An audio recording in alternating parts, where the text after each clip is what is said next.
Hello students, मैं आपकी आसिया ma'am आसिया classes में आपको वेलकम करती हूँ। आप लोगों ने कहा कि मैम आपके चैनल का नाम बहुत लंबा है, इसलिए आप इसको चेंज कर दीजिए। तो मैंने आपके ही कहने से अपनी क्लासेस का नाम चेंज करके आसिया क्लासेस रख दिया है।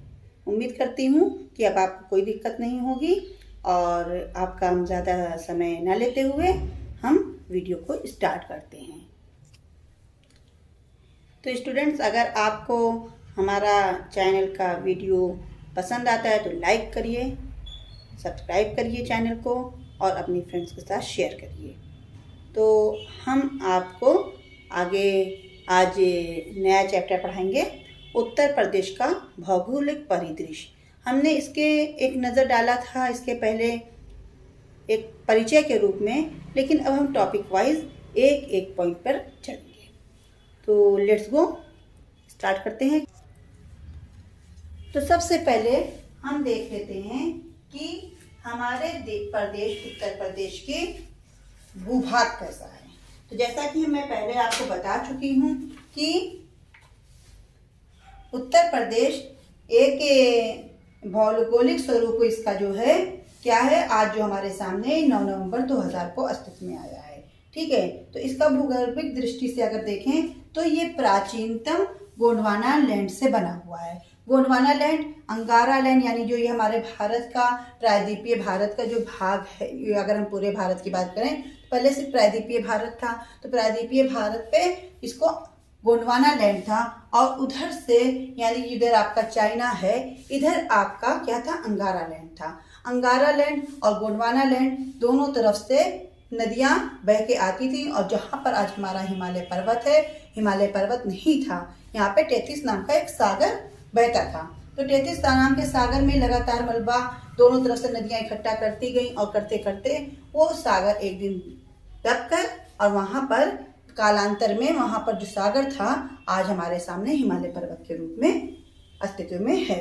तो ये हमारी जो अगर हम लैंड की बात करें उत्तर प्रदेश की भूगर्भिक दृष्टि से, तो ये जो है गोंडवाना लैंड का ही एक भाग है। तो ये गोंडवाना लैंड का एक भाग है।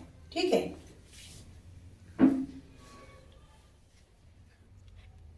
अगर हम अब बात करते हैं कि ये गोंडवाना लैंड जो उत्तर प्रदेश का भूगर्भिक क्षेत्र से ये लैंड है, यहाँ का भौगोलिक भाग है, भौगोलिक परिदृश्य से बहुत इम्पोर्टेंट है इसकी।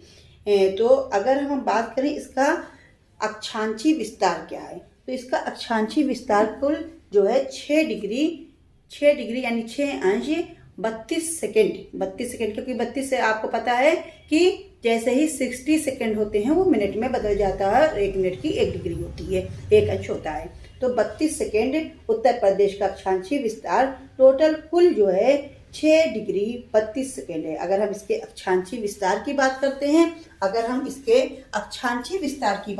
हैं, तो इसका अक्षांशीय विस्तार होता है 23 डिग्री 52 मिनट से 30 डिग्री यानी 30 अंश 24 सेकेंड उत्तरी अक्षांश और दक्षिण में ही है ये। तो इसलिए इसका जो है 23 अंश 52 सेकेंड और उनके किसके मध्य में है, 30 अंश 24 सेकेंड तक इसका उत्तरी अक्षांश है। उत्तरी अक्षांश अगर आपसे कोई पूछे तो आप बिल्कुल डिस्टर्ब मत होइए, आप बता दीजिए कि 23 डिग्री 23 अंश 52 सेकेंड से 30 अंश 24 सेकेंड के बीच में हमारे प्रदेश की अक्षांशीय विस्तार है। और इसका टोटल अगर कुल पूछा जाए आप बता दीजिए कि 6 अंश 32 सेकेंड तक ये हमारा इतना इस भूभाग इसमें मिलता है। तो आपको इसके लिए बिल्कुल भी दिक्कत नहीं होनी चाहिए।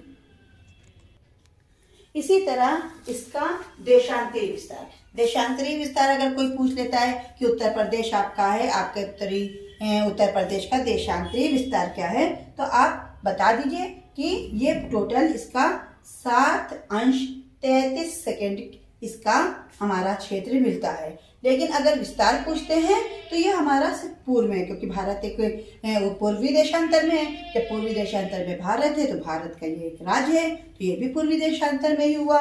तो 77 अंश 5 सेकेंड पूर्व से 84 अंश 38 सेकेंड पूर्वी देशांतर के मध्य में ये फैला हुआ है। ठीक है, बस इसका इतना ही है कि ये 77 डिग्री अंश 5 सेकेंड पूर्व से 84 डिग्री 38 पूर्वी देशांतर के मध्य फैला हुआ है। अब हम इसके क्षेत्रफल की बात कर लेते हैं। अगर हम क्षेत्रफल की बात करते हैं तो इसका क्षेत्रफल कितना है? क्षेत्रफल की दृष्टि से ये उत्तर प्रदेश भारत का चौथा स्थान है, इसकी रैंक 4 नंबर पर है।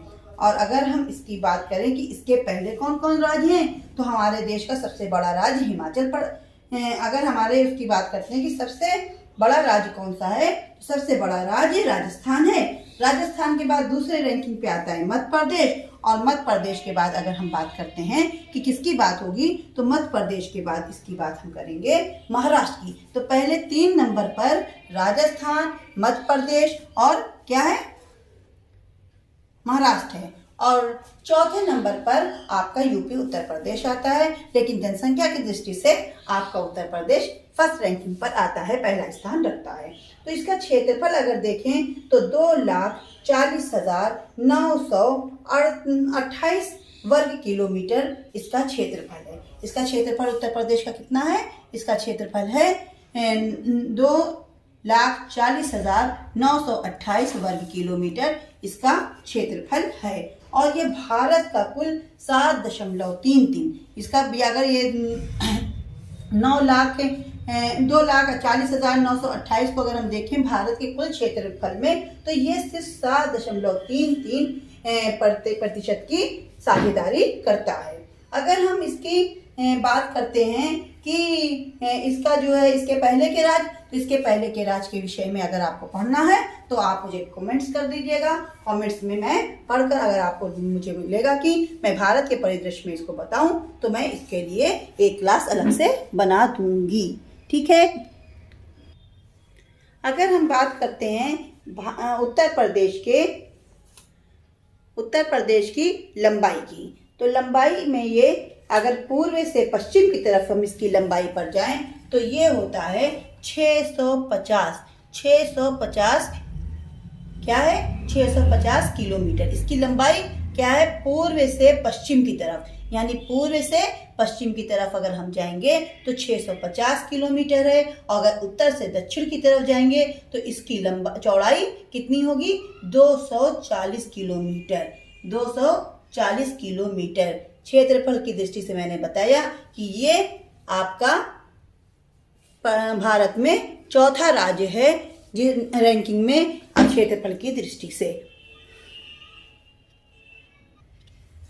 अगर हम बात करते हैं कि उत्तर प्रदेश की सीमा को स्पर्श करने वाले कौन कौन से राज्य हैं, तो स्पर्श करने वाले ये जो राज्य हैं इनकी संख्या कितनी है, तो इनकी संख्या कुल मिलाकर 9 है। इनकी संख्या कुल मिलाकर 9 है। अगर हम इसमें बात करते हैं कि इसमें कितने केंद्र शासित हैं और कितने पूर्ण रूप से राज्य हैं, तो केंद्र शासित राज्य केवल 1 है और बाकी के 8 राज्य पूर्ण रूप से राज्य हैं, जहां पर पूर्ण रूप से उनका मुख्यमंत्री ही उनकी सरकार बनती है और उनका वहां पर राज होता है।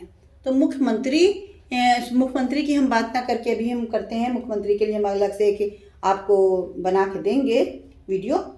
तो इसमें आपकी दिल्ली ही एक ऐसा राज्य है जो आपका केंद्र शासित है। दिल्ली एक ऐसा राज्य है जो यहाँ पर आपके उत्तर प्रदेश को स्पर्श करता है, लेकिन वो राज्य आपका क्या है, केवल